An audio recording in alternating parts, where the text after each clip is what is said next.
Hey there, future celeb, and welcome to How to Be Famous with Whitney Uland. I'm your host, Whitney Uland. Now, I'm a big believer that the world would be a better place if more good-hearted people were able to make a massive impact. And if fame is calling to you, then there is an audience for you, and I'm here to show you how to find it. In this show, we are diving into the art of becoming a self-made celebrity. And no, you do not need $1 million ad budget or a team of talented agents. You already have the power inside of you, and I'm here to show you how to unlock it. I'm here to help the talented artists, creatives, and influencers tap into what I call celebrity energy so that you can become the magnet for the opportunities, fame, and success that you know that you were born for. But we're not here just for fame's sake. We're about making a positive impact, sharing your unique voice, and ultimately connecting to like-minded souls who also want to make a massive impact. So join me as we explore the stories, secrets, and strategies to help you shine brighter and leave your mark on this world. Get ready to be inspired, informed, and entertained, because this process is really about turning your dreams into a reality and finding the audience that is obsessed with you.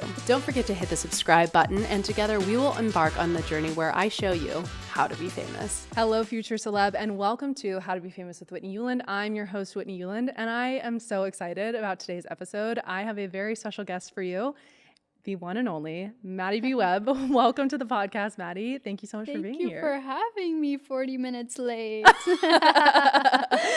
On brand. It's very celebrity of you. I will say I was on. I hate that. You're right. We're here to change what the definition of celebrity is. But the last time that I was on set was in October, and I was doing a shoot with Post Malone, and he, full disclosure, came like 4 hours late, but he was so nice. Yeah. He was so nice. We always are. Exactly. So you're in good company. Funny. It happens. Well, okay. So if some of my audience doesn't know you, give us a little bit of a background. Okay, great. Who are you? What's your story? What are you doing? I would love to. Well, I'm a content creator. I'm an influencer based in LA. I originally grew up in the middle of nowhere, Missouri, a little town called Smithville. And then I moved to Nashville when I was 18. And I was like, I'm never going back to Missouri. And they were like, we'll see you later. And I never went back. And so I like take that as like a huge win. And then in 2020, I moved to LA. And I've been here ever since. But my content, I've been a content creator since 2020, so for 4 years. And I literally have changed and evolved about 700 times since, I started making content. You said something on your TikTok the other day that was like, if you're not embarrassed of the stuff that you posted 3 months ago, then you're not growing enough. And I was like, period. I love that perspective, because like I used to do the most cringiest skits. Like I would do like singing skits. I've gone all over the board in terms of content, and I finally landed on what to me fulfills me in a way that's like passion mixed with purpose, mixed with like entertainment and education. It's just like it's like a whole nother level, and like something I'm so proud of. So now the content I make is all surrounding like women's empowerment and self-development and emotional intelligence, and just like all the things, like making content that I would want to watch. I love that. I'm curious. So like, because something that I love about you and about your content, first off, is that you're exactly in person who you are online, which I love. But it also like, so when I'm coaching people and they're, figuring out kind of their celebrity persona and all of that, it's always right under, like, it's like it was right there all along kind of thing. And like, we don't see it. Yes. And so like what I see from you is just like, it seems so authentic to you, and but also this like, kind of, it's like, I think what's so magnetic about your content is it's such an interesting intersection of like multiple identities and different, like, and we were just talking before we started recording, both of us were raised in a cult. I think I saw on your, on a comment on my TikTok, you're also bisexual. Yeah. Like, there's so many just interesting things about you, and the way that you blend all of those together, I think is what people connect to about you. So I'm curious, what was that kind of, you said you kind of found that, were there like identity shifts that you had to go through to get there? Was it trial and error? Like, what was that process kind of like? It's so funny. I literally do not believe in coincidences at all. I ran into someone last night at an event, and she like turns around. She's like, Madi, are you Madi? And I was like, yes, I am. Like thinking that she recognized me from my TikToks. That's usually what I get recognized by. And she recognized me from my podcast, because I have a podcast, and I've never been recognized for my podcast. I'm only on episode, you just launched it, right? Yeah, I just launched it. But it's like my baby. It's like literally all I want in my career is just to like blow this podcast out because it means so much to me. It's like my life's work. But she like recognized me from that. She like recognized my voice, and she was saying like how she's in the PR world and she wants to come into social media world, which that's what I did. I used to work in digital marketing. I used to pay influencers, and I was paying out these big ass checks making $10 an hour. And I was like, absolutely fucking not. What am I doing over here? And so I like switched to content creation. And I was telling her the hardest part when you understand the business side and then you're like trying to like match that with the creative, the hardest part is just figuring out like what's the point. You know what I mean? Because making money is not enough. You'll never feel fulfilled. I made a lot of money in 2022 and I was super unhappy with what I was doing. Yeah. And then 2023, I kind of like did it like 360. And that's when I started my podcast last year and everything kind of fell into place. But I think throughout my journey as a content creator, I've been all of these different characters. I've been all of these like different people, these different personas, and being myself was the hardest one of all. Yes. To pinpoint and to like be vulnerable and authentic. And for me, especially growing up in like religious environment, cult, whatever you call it, the biggest thing was like struggling with like major amounts of perfectionism and people pleasing and healing from those things, and misogyny. Like I heavily believed that men were better than me growing up, and so that's like a big part of my content now is like education based around like women's rights and equality and feminism mixed in with emotional intelligence and, you know, empowerment, which I think is so important. But I think that's definitely like the hardest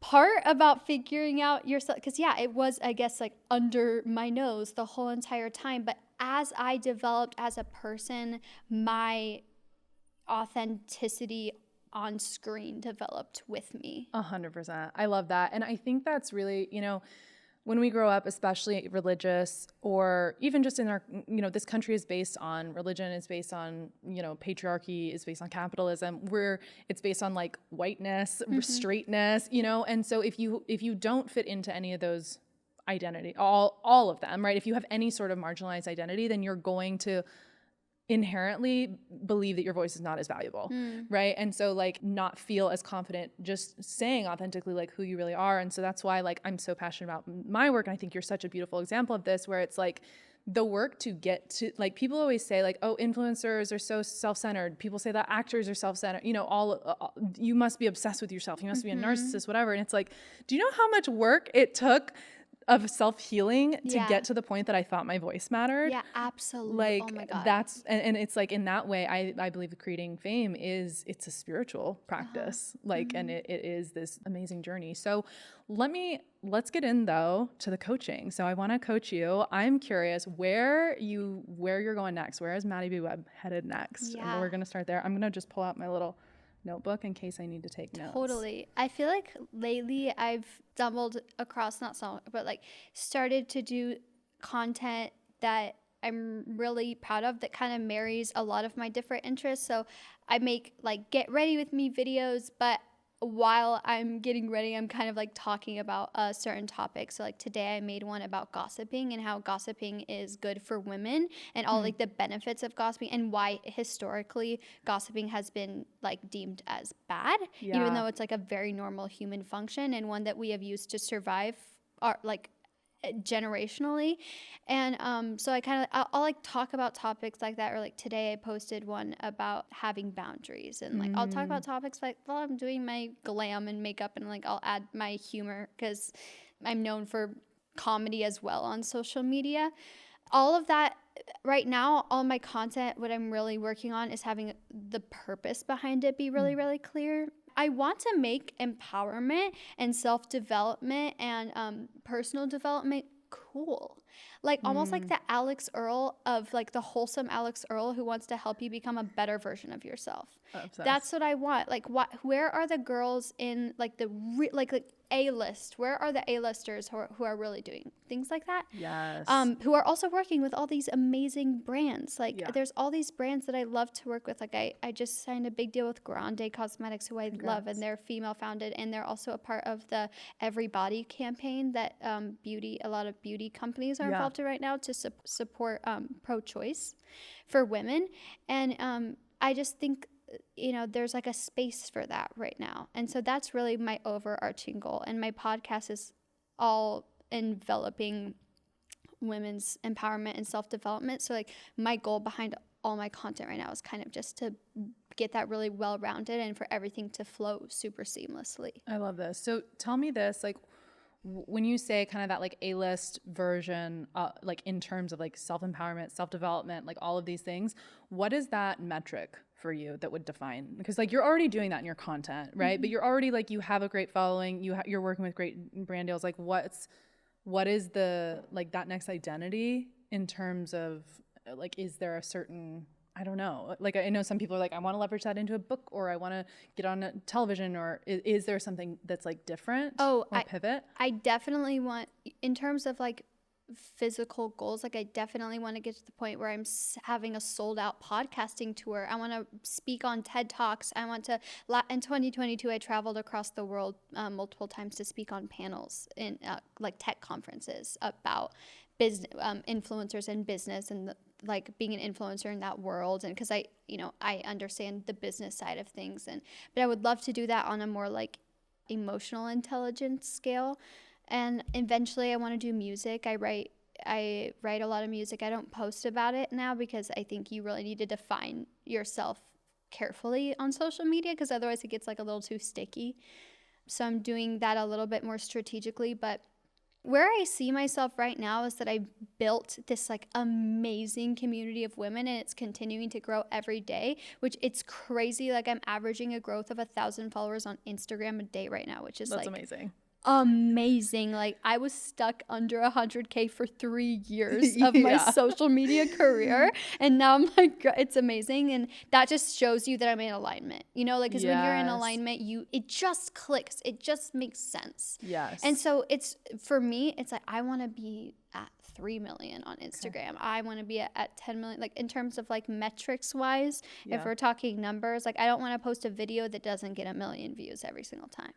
That's where I inevitably want to be, like turning my community into like an even bigger, like Taylor Swift to me has the world's biggest community. Yeah. And Beyonce has the world's biggest like audience. Like the difference between, that's in my such a good distinction. In my opinion, the difference between like Beyonce and Taylor is Taylor's audience, like we feel like we're her best fucking friend. Mm-hmm. And I've been to both concerts, and like Taylor's talking us through the whole entire experience. She's telling us the story behind each song. She's like connecting, and Beyonce's giving you the best show of your fucking life. Yes. Like she is out there moving like the whole time, but like they're both like the queens of their lanes, but they're in different lanes. And for me, I want to be in like the Taylor Swift lane. I want people to relate to my story, because at the end of the day, the whole point of what I'm doing now is to turn my pain into purpose. And during the times that I was going through so much trauma or pain, like this was the point in my life that I was dreaming about, where it would matter, all of that stuff would matter. Okay, so the thing that's standing out to me right now is there's a couple things. So one is that I think this idea of like, this is a slight one. Okay. So this is me nitpicking. And I know you're a spiritual girl. You're like, I'm doing this work on myself, but a little bit of a sense of like, to create a result, you have to be that person before you have that result. 100%. Right. So there's like a slight element that I'm hearing of like, I will have that community instead of like, I already do. So what's the like, what do you feel like would be the difference for, okay, so like we get to the point, it's like 3 million on Instagram, every video is going viral, sold out tour, like podcast tour, you're giving the TED Talk, you're going to, X, Y, and Z, whatever. What is different about you? Yeah. That is literally nail on the head, exactly where I'm at in my career right now. Like yesterday, I had a huge meeting with a management company. I'm currently hiring an assistant. I just hired a new editor. I'm exhausted right now. I cannot continue to grow from the place that I'm at right now. I need help. I've been managing myself. I've been running my whole podcast myself. I pay for it. It's a side hustle right now, you know.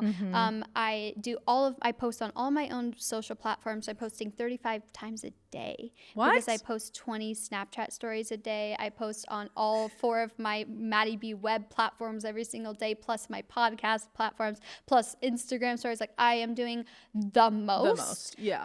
And it's not sustainable. No. So, and I'm making good content, but I'm not making, to me, in my opinion, for the way I view myself, I'm not making the greatest content. Yeah. And not only do I want to make the greatest content, I want to make a lot of it. Like, I want to make a lot of it. And right now I'm not able to do that with like the current resources that I have. But right now I'm developing those resources, and I'm doing the absolute, like, I'm at the absolute best that I can be right now with, like, you know, I just haven't been like fully taking care of myself the way I want to be. But I do see myself as that person. Like, even every time I get recognized, I was telling this to my friend earlier, like, I feel like I've been a ghost. Like, I've been a ghost my whole life, and like, I know I'm there, but no one else knows I'm there. And as my ghost, I'm like, you know, in my head, I'm like, I am famous. I've been famous. Yeah. You guys just don't know it yet. I've been rich. My bank account just doesn't know it yet. But like, as a ghost, like, when people recognize me from my social media or my podcast, they're like, oh my God, Madi Webb. I'm like, oh, you can see me too? Like, I'm like, oh my God, they can see me. Like, that's how I feel about it. Because I literally have always been like, I am that bitch. Like, even when I didn't know what the hell I was doing, I didn't even have internet until I was 16, but I knew I was that girl for some reason. So what do you think is the, like, and this is so common, by the way, is that people who create a significant amount of success, especially the people I work with, where they weren't just handed their success, they built it. You create it almost from a place of like hyper independence. Totally. Right? And doing everything yourself and being scrappy as fuck. And in the line of work that we do, it's like, you don't look like you're doing like because it's like part of the job is aesthetic. It's like, you don't look like you're like, and it's a different kind of work, right? But you're busting your ass every day. Absolutely. And there's an identity attached to that of some sort of like struggle or whatever, that then that next step, it's almost like harder to let go and to let support in. Yeah. I don't feel that way. Good. I feel very, very excited about delegation. And I think that's where like the entrepreneur mindset comes in, because I understand that in order to scale, I have to delegate and I have to let go. And I'm okay with that. I'm absolutely okay with that, because I know the bigger picture. And I think what's the most important right now is having people on my team who understand that picture as well. Yes. Because like, there's a reason why I have never been able to work with a male manager. And I'm probably not going to, because men can have sympathy for us, but they will never be able to have empathy, because they physically cannot empathize, because they will never understand what it's like to be a woman. Totally. And I think that like my team needs to have an underlying understanding of what my perspective and experience is, because if you understand my perspective and experiences, you understand why I'm doing what I'm doing and what the goals are. Well, and it's also, you know, when someone understands it from that level, then you can actually delegate decision making and brain power, because I think that's what something like, so by the way, you had a post that was like, I need a nanny. I was like, that's so real. I was like, I need a babysitter. You're like, I need a babysitter. And like, I just hired a house manager, and it was for me, it was really challenging to be like, no, I'm going to let someone help me with like groceries and housework and like those, like I already had a housekeeper, but for some reason having someone there consistently, I was like, these are things I can do for myself. Why am I not, like, why am I outsourcing these kinds of things? But all of this to say, so I think that part of this is, though, that when you bring team members on, when they understand what you're doing, like for me, and you can chime in here, but like the most challenging thing is not necessarily the actions that we're taking, but it's like the brain space behind it, right? And being able to offload some of that brain space so that you can put your brain space doing what you're best at. Well, it's trust too. Like, it takes time to build trust with those people. And that's the biggest fear that I have about delegation. It's not necessarily like letting go of the things, like, because I will be 100% willing to let go when I have built that trust with somebody. It's the part of building trust because I've trusted people before who let me down. And so I think that's where I'm like, I've been doing the spiritual work where it's like, put out your intention and then let it go. Like this is my intention. Like, this is the reason that I have been doing it by myself for so long. But like, I am telling the universe that I am ready for that person to come into my life. Like, financially and mentally and spiritually, I'm very ready for my team to come together, because because there's nothing more than I want than to grow and to be better in my career and my personal life and my relationships and everything. But yeah, I think it's like the building trust part that's really hard, because I need to know that someone's going to make the best educated decision based on what they know that I would choose if I'm not there, or if I'm not doing everything. Yeah. Do you feel like there's an element of like a loss of control that's going to happen when you let people in? That's hard too, for sure, especially for us. I don't know, I'm including you, but I feel like you're a perfectionist. Yeah. I call myself perfectionist in recovery, because I'm like, I am trying not to be. But yeah, definitely the loss of control, because control was the only way that I was able to have freedom in my life, was taking control. And so now, like, letting go of control is trust. Yeah. So what do you think it like protects you from to not trust other people?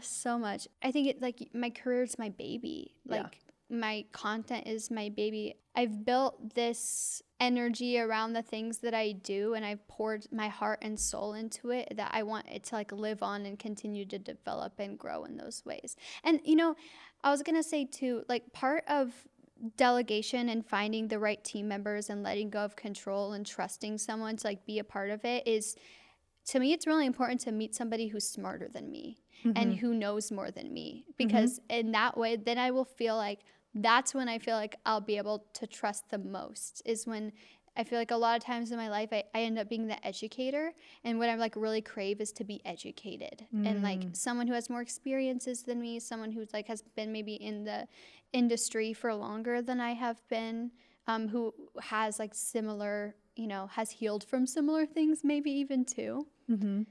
But when you think about this person though, and you say like smarter than me, like what is that like? Just close your eyes for a second.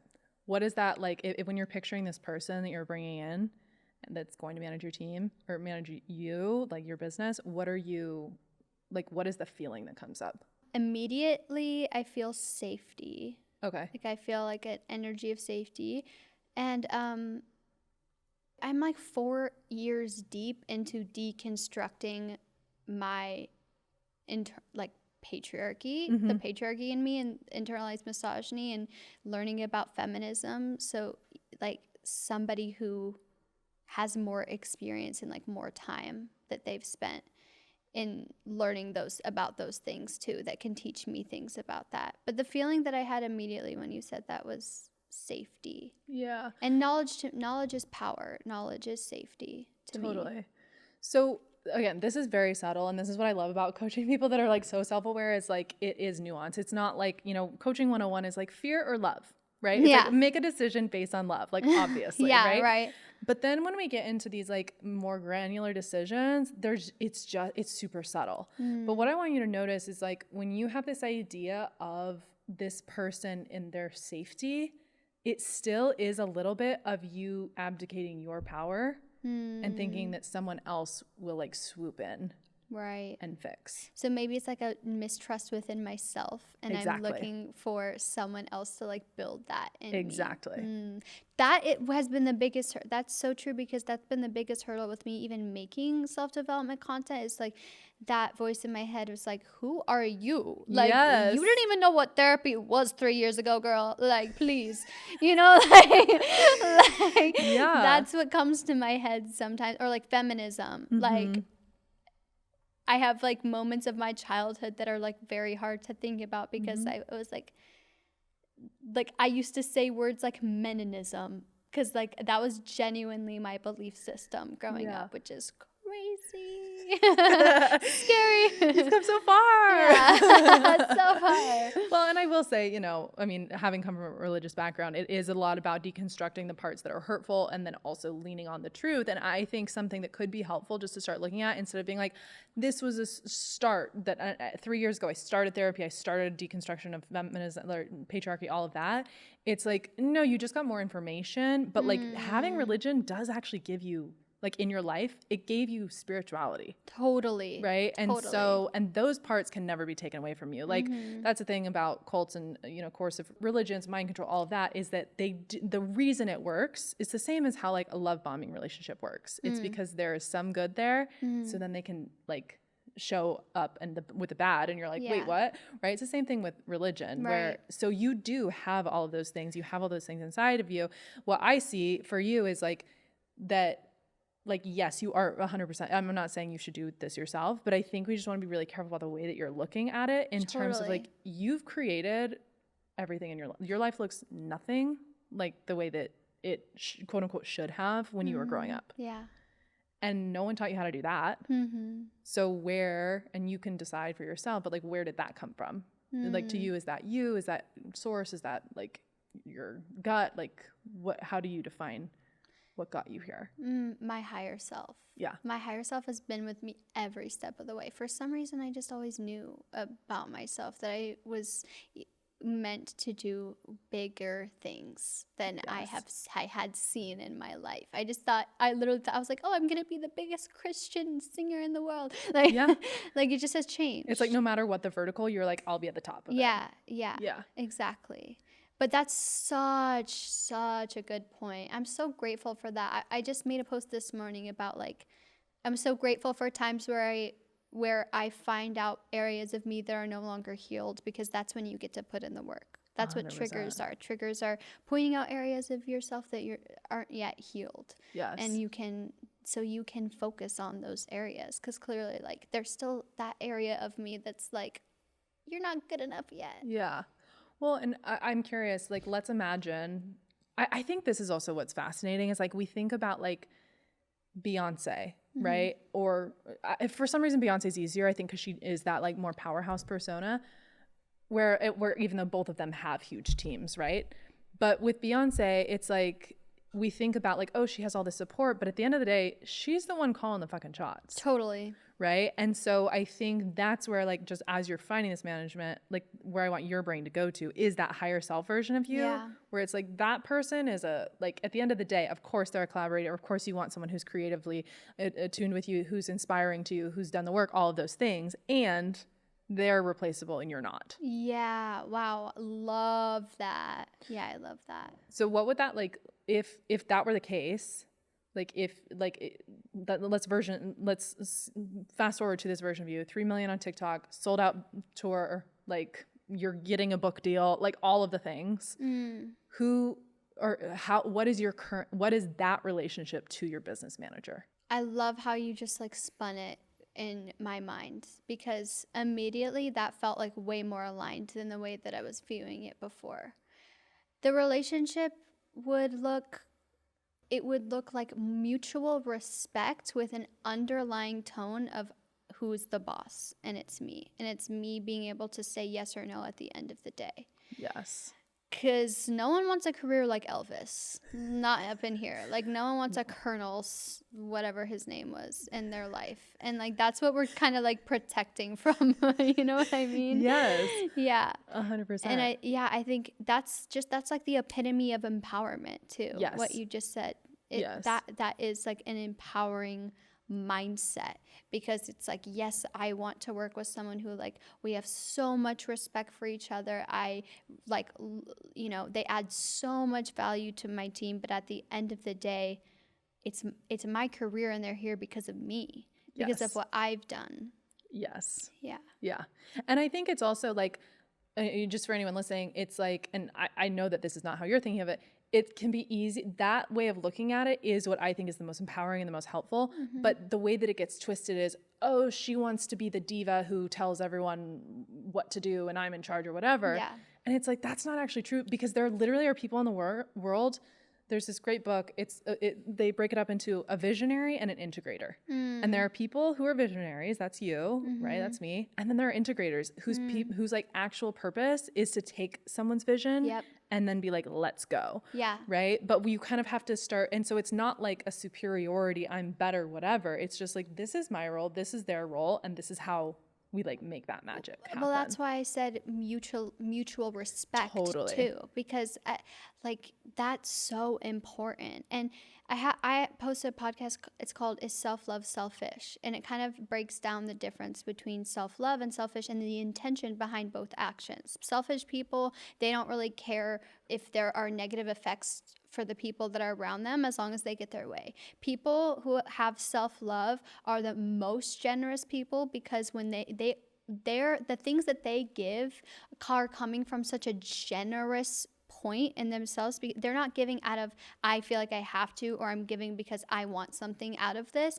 They're giving because my cup is full, I have some overflow, and I'm going to pour into your cup with my overflow, because out of the kindness of my heart, unconditionally. That's the difference between, self-love and selfishness. That's the difference between what you're saying. It's like coming from the perspective of like, I'm a fucking diva and I'm gonna get my way, or like, no, I have so much respect for you, but we both know that I am the visionary, you are the integrator. And you can, and if it doesn't work out, you can go integrate it for a different visionary. And that, and I would wish you like all the best towards that. Like, and I would find someone else to help me integrate my vision. There's nothing wrong with that. There is a respectful way to like separate if you don't add enough value to each other, you don't align. Well, okay, so something I just want to like point out, the way even you're talking about it now is so like creative and so like solution focused, right? Instead of like, I need to find this one and wait until it's the right fit. Like, even though of course, again, I want it to be the aligned right fit for right now, but that doesn't mean the right fit for forever, right? And so, but even like the way, like, and I'm all about setting intention and all of that. And I think it's going to put you in such a more powerful position if you're like, let's try this and figure this out, like a forward moving, like a momentum building towards the relationship. It's like, it's kind of like the idea of like, if you're only dating, being like, I need to find my person forever. It's like, that's not gonna work. It's not gonna work out how you want it to, babes. Yeah, exactly. Well, I love this. Well, is there anything that feels blocked, that feels like anything else you want coaching on? Well, what do you think when you watch my videos? Do you feel like, how do you feel it comes? I know you said that I'm the same person online as I am in person, which is I love when people say that, because it just makes me feel like I'm doing something right. Yeah. But like, I watch a lot of your videos about celebrity energy and honing in on celebrity energy. And I really liked what you said too about Miley Cyrus, how she was so in her celebrity energy on the red carpet that she was like, why are all these iPhones out here? Like, what's happening? And I loved that, because I had just been on a red carpet where I saw the photos and I was like, like, why do you look so uncomfortable? I don't like that. Okay, so let me ask you this, because I think you do a fantastic job. Like, I would say your celebrity energy, I don't like no notes on for your content. And maybe I'll just, for anyone listening, and maybe if you haven't heard this, the way that I like to describe celebrity energy is, a lot of people when they've just first heard my content, they're like, oh, I know what that is. That's when I'm the bad bitch. And they're like, and then I walk through and whatever. And that's actually not what it is. It's actually just being hyper present. Right? Yes. And it's when you're in that present state, that flow state, that's when people want to watch you. And that really comes across in your content. That's so good to hear. Which is, it's fantastic. Do you feel like, because that one video that I don't know if it was the Miley one, but I did another one breaking down the Grammys red carpet. A lot of musicians, they know how to tap into that flow state when they're performing, and then in person they're kind of like, ugh, like I don't know what to do. And I see that a lot with my content creators as well. So do you feel like when I'm talking to you in person that you're very present? Is there a certain threshold or places? Is there like, when you were on the red carpet, did you feel present or did you feel out of body? I felt disassociated. Okay, yeah. I used to be diagnosed with dissociation disorder. Got it. So it's been like a journey to become present, because my being present was not always safe for me. Got it. And disassociation was like a way for me to maintain my like mental safety, even if I couldn't maintain my physical safety. Yeah. And so I actually feel usually incredibly able to be present in terms of like conversations, interviews, speaking. Sometimes when it comes to like red carpet appearances or modeling or things like that, sometimes I'm like, oh, in my boss power. And then sometimes like in that moment, I wasn't necessarily feeling super present because it didn't necessarily feel super safe. Yeah. And that was because I was with like just the way we got up to the carpet was like very like stumbly, and like it was just like it was kind of a mess. It was very disorganized, and then when you're doing it, you're like, I'm sorry, is this a circus? It like was what's happening? So disorganized. I had been waiting for, it was just like, it was a weird vibe, and it was just weird, and they didn't have my name right for a second. So then right before I went on, I was like, like that's not my name. So I go on the red carpet, it's just pretty disorganized, and then the outfit that I was wearing, I was uncomfortable in because it was like a lot of cleavage just out, and I'm like not super comfortable with that.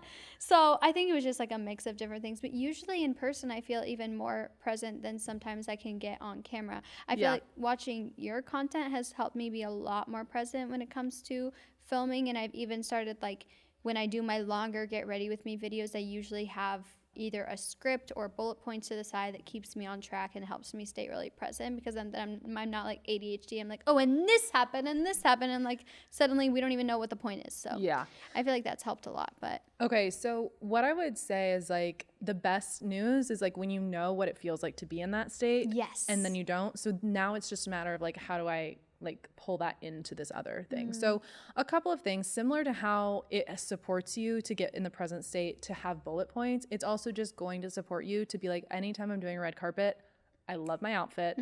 I have, if your assistant's there, they go and talk to the person and say, this is Madi B Webb, right? Like just like making the space for you to be able to like, just giving yourself that, right? Totally. And like giving yourself that leg up.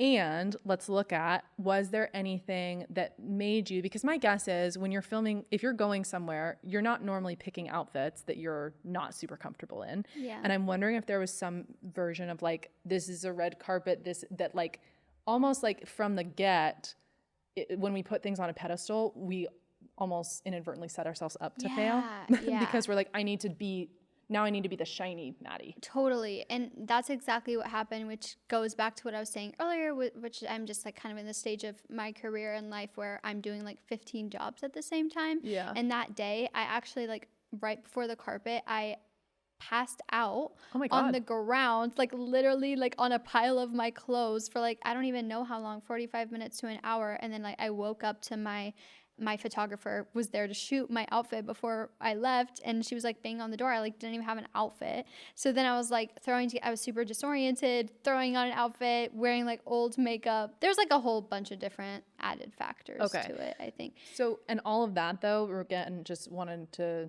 circle back to like the root is like, we got to get you the support. Definitely. Right? Because, and whether that's hired hourly support, whether it's a manager, whatever, because, and that's what's like, it's such a mind fuck. Like, and I remember one time being on set and being like, it was literally 14 degrees, the wind chill was -2, and they wanted it to look like fall, so I didn't have a warm coat on. And I was like, I'm fine. I'm totally fine. Like, I'm not going to be a diva. And I was so excited because it was my first like big like lead thing. Yeah. And then the next day I had hypothermia and couldn't go to set. Oh my God. Right? And so it's like, what I needed in that moment was like a mom to be like, hey babe, no, you need to come inside. Right. And it's hard when you're that person and you've built this business, but you have to start advocating for yourself in that way. Absolutely. Right. And like setting those boundaries of like, okay, there's a red carpet, nothing's happening that day. Totally. Other than this carpet.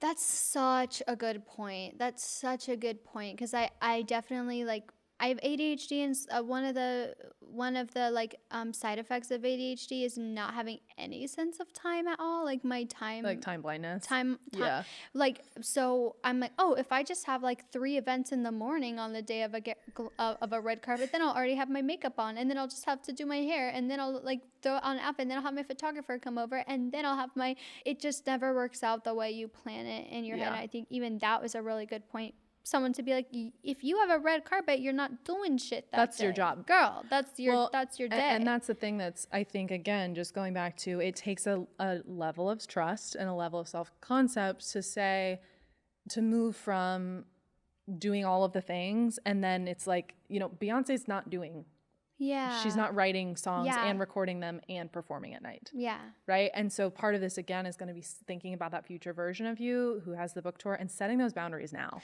That is honestly, if nothing else, I feel so much confidence during this conversation because I feel like you are affirming to me the things in my head that I'm already trying so hard to put into motion. Yeah. Like even the babysitter TikTok, like that was a joke, but it was entertainment for the purpose of an outcome, which is like now I have like 50 resumes in my inbox that I have to go through. So, and it's like the same, like meeting with the management company, it went so fabulously, and like hiring the new editor and like all this stuff. It just affirms that I am making choices that the aligned version of me that does have 3 million Instagram followers and like is traveling around the world speaking on my podcast publicly and doing all these things would do. And like I'm getting all of my ducks in a row to align with her. Exactly. In order for me to become her, which is like even just hearing that from you gives me so much more like yeah. So excited. Yay. Well, I'm so excited. And before we wrap up, I guess my last little like homework for you is to spend time, just continue. I always give my clients, I call it like a possibility walk. So like on your hot girl walk or whatever, thinking about that future version of yourself and aligning with them. Yeah. But like specifically thinking about like visioning being on the red carpet and feeling so fucking comfortable and so supported. Yeah. And you love your outfit because you hired a stylist. Yeah. And they came and figured it out for you. And I'm not dizzy. And you're not dizzy because someone made you food. Yeah, exactly. No, I'm like, I need a snack. Yes, exactly. Yeah, 100%. That is so exciting. I love homework. Yay. But yeah, I can't thank you enough. I don't know why you would be listening to her podcast if you didn't already follow her, but if you don't follow her on TikTok, she's like literally you are my For You page because I literally have a folder. It's called How to Be Famous and it's just your videos. So like I like so save happy. All the best ones that I'm like, ooh, don't forget about that. Don't forget about that. Like I love it. And I'm so glad that I commented the other day so this happened. I know, me too. It makes me really happy. Me too. Well, thank you so much for coming on. You are a light and I'm just so grateful to have you. Thank you for having me. I appreciate it. And that's a wrap on another episode of How to Be Famous. If you found today's episode to be helpful, then make sure to subscribe and leave me a review or tag me on Instagram at Whitney Uland. Your feedback helps me to continue making empowering content. And if you're ready to be the next big thing and you want to take this work even deeper and work with me directly to become a self-made celebrity, then head to the link in the show notes where you can learn how to coach with me directly. If you have any questions, comments, concerns, or gossip, then feel free to slide into my DMs. They are always open. I'm at Whitney Uland on TikTok and Instagram. I always love hearing your stories, celebrations, and wins. And remember, this is not about fame for fame's sake. It's about making a positive impact, bringing your dreams to life, and inspiring people along the way. Stay inspired, stay ambitious, and most importantly, stay true to your authentic self. Until next time, I'm Whitney Uland, and this is How to Be Famous with Whitney Uland.